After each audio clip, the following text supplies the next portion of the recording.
दोस्तों, घटिया फ्रांस ने एक और बहुत ही ज्यादा गिरी हुई हरकत की है और आगे भी एक गिरी हुई हरकत करने का वो घटिया प्लान तैयार कर रहा है। और हमारे यहाँ के कुछ अंधभक्त हैं जो इस घटिया सोच वाले फ्रांस के साथ खड़े हुए नजर आ रहे हैं। क्या है पूरा मामला आपके सामने रखेंगे, लेकिन आप लोगों से दिल से गुजारिश है कि अगर आप लोगों को हमारी बातें समझ में आती हैं और हमारी न्यूज पर आप लोग भरोसा करते हैं तो आप लोग चैनल को सब्सक्राइब कर लें और वीडियो को लाइक जरूर कर दें।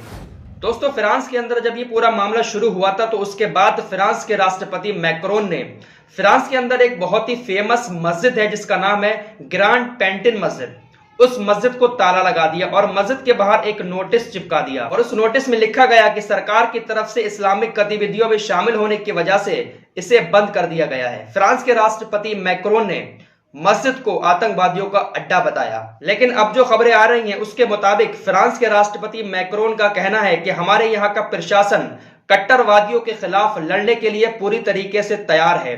हमारा प्रशासन कट्टरवादियों के खिलाफ एक्शन लेने के लिए पूरी तरीके से तैयार है। आगे हम और भी मस्जिदों पर ताला लगा सकते हैं। डंकी मैक्रोन का यह भी कहना है कि हम हार मानने वाले नहीं हैं, हम डरेंगे नहीं।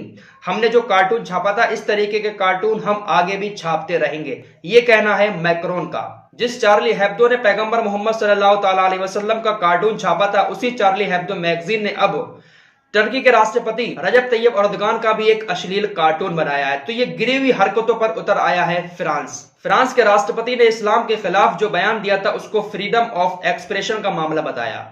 अगर हम भी फ्रीडम ऑफ एक्सप्रेशन के तहत आपके धर्म को बुरा कहें, आप जिसको मानते हैं उसका कार्टून बनाकर दुनिया के सामने मजाक बनाएं, तो क्या आपको बुरा नहीं लगेगा? अंधभक्त कह रहे हैं कि एक कार्टून बना दिया तो आपको बुरा लगने लगा, पूरी दुनिया के मुसलमान हल्ला काटने लगे, एक कार्टून क्या बना दिया।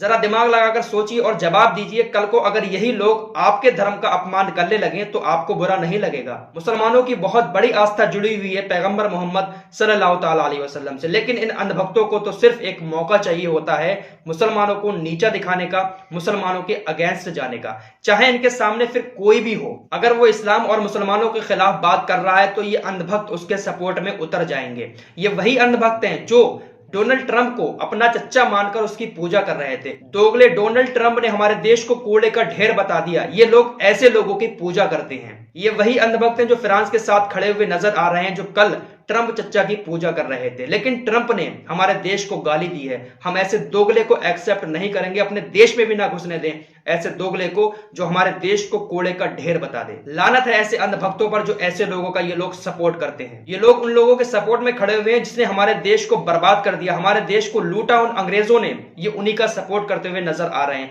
खैर, इनके समझ में कुछ नहीं आने वाला है, इनकी बात करना ही बेकार है।